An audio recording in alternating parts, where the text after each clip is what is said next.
Assalamualaikum warahmatullahi wabarakatuh. Perkenalkan, nama saya Alvin Rahman Hidayatullah dengan NIM 2005 1204049 dari kelas TI A 2020 dan dosen pengampu saya Bapak Agus Prihanto stm.com. Dan di sini saya akan menjelaskan apa itu komponen penyusun jaringan. Yang komponen penyusun jaringan yaitulah berisi yang pertama ada hardware. Hardware atau perangkat keras adalah sekumpulan komponen perangkat keras di dalam komputer yang secara fisik dapat dilihat, diraba, dan dirasakan. Hardware dikelompokkan menjadi 3 bagian, yaitu yang pertama ada device input atau peralatan input seperti keyboard, mouse, dan lain-lain.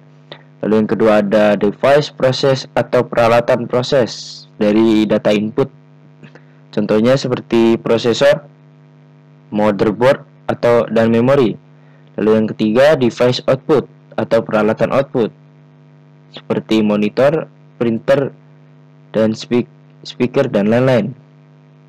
Lalu yang kedua ada software. Software, perangkat lunak, adalah program yang berisi instruksi atau perintah sebagai perantara yang menghubungkan antara hardware dan brainware sehingga menghasilkan informasi sesuai keinginan brainware. Software dibagi menjadi 2 golongan, yaitu yang pertama software operation system atau OS seperti DOS, Windows, Linux, dan lain-lain.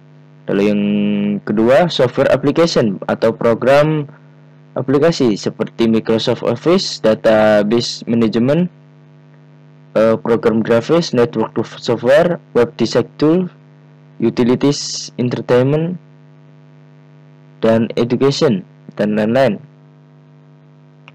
Lalu ada alat jaringan ya, seperti salah satu contohnya ini seperti NIC atau Network Interface Card. NIC atau sering disebut juga adapter card adalah sebuah kartu elektronik yang dipasang pada semua komputer yang ingin dihubungkan pada suatu network atau termasuk komputer server sampai klien. NIC inilah yang berfungsi menghubungkan komputer dengan komputer pada suatu LAN dan mengizinkan semua komputer tersebut dapat saling berkomunikasi. Lalu isi dari komponen dasar jaringan LAN yaitu seperti USB modem atau wireless. Dapat dibagi beberapa juga seperti USB wireless, USB dongle, USB LAN, USB wireless card, dan MIFI. Lalu ada selanjutnya ada wireless router, ada switch atau hub, lalu ada router, ada kabel UTP, kabel STP, kabel fiber optik, dan yang terakhir adalah konektor RJ45. Ini adalah gambaran dari hub, switch, dan router. Dari router lalu ke switch 1 dan ke switch 2, dari switch 1 ke hub A, lalu switch 2 ke hub B. Lalu di hub A terdapat bridge yang menjembati antara komputer dengan komputer lainnya. Hub adalah perangkat termurah dan paling sederhana dibandingkan switch dan router. Hub mengandalkan port untuk mengirimkan data. Hub adalah perangkat jaringan yang berfungsi sebagai terminal. Hub beroperasi pada layer 1 atau physical layer dari model OSI. Lalu switch adalah perangkat yang dibuat untuk mengatasi kekurangan yang dimiliki hub. Switch beroperasi pada layer 2, kadang di layer 3 atau lapisan jaringan dari OSI model. Switch bekerja dengan menghubungkan beberapa komputer dalam satu LAN. Lalu yang terakhir ada router. Router adalah perangkat jaringan paling rumit dan pintar di antara ketiga perangkat jaringan lainnya. Router bekerja di layer 3 pada OSI atau network layer. Router berbeda dengan switch dan hub. Ia bekerja dengan menggabungkan beberapa jaringan bersamaan dan memberi rute pada paket data atau routing. UTP atau Useless Twisted Pair. Pengertian kabel UTP. Kabel UTP adalah singkatan dari Useless Twisted Pair, yaitu jenis kabel ini terbuat dari bahan pengantar tembaga, mempunyai isolasi dari plastik dan terbungkus oleh bahan isolasi yang dapat melindungi dari api dan juga kerusakan fisik.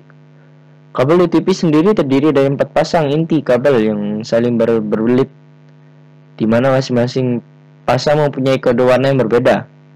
Kabel UTP adalah suatu jenis kabel yang dapat dipakai untuk membuat jaringan komputer, berupa kabel yang dalamnya berisikan 4 pasang. Kabel twisted pair kabel ini terbagi menjadi 2 jenis, diantaranya shielded and unshielded.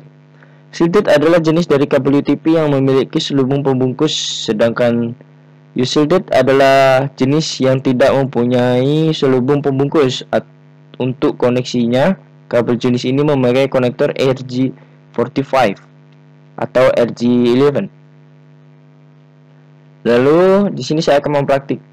Selanjutnya adalah praktik kabeling UTP.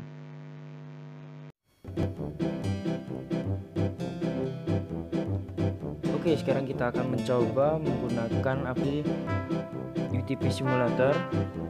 Kita akan mencoba mempraktikkan langsung kabeling UTP-nya. Langsung saja kita akan memulai text to start. Lalu kita akan menghilangkan dulu. Kita hilangkan yang belakangnya ini.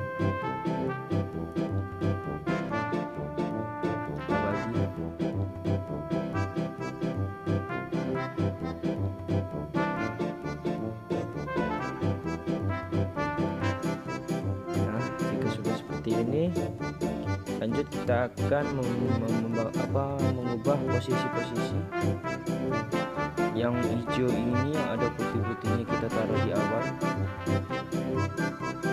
lalu ini berada di sini, kita geser sedikit, lalu yang kuning ini putih-putihnya kita geser ke sini, lalu yang coklat ini siapkan semuanya.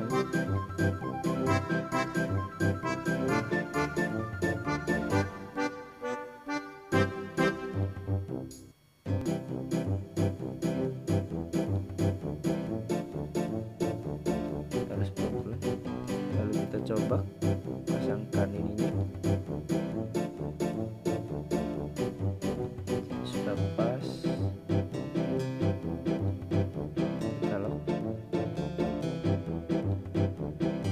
Coba sudah selesai. Begitulah simulasi penggunaan UTP cabling simulator yang menggunakan Stray. Sekian dari saya, terima kasih atas perhatian. Sekian dari video saya, mohon maaf bila ada kesalahan kata dan kesalahan informasi. Assalamualaikum warahmatullahi wabarakatuh.